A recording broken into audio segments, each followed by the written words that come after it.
Let's summarize what we have learned so far.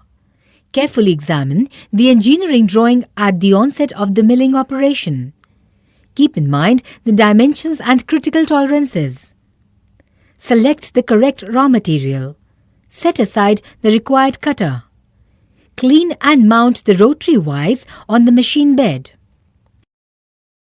Align the center of the rotary vise. Clamp the workpiece onto the rotary vise. Load the cutter in the spindle. Perform the zero setting. Oscillate the rotary table to gradually increase the depth of cut.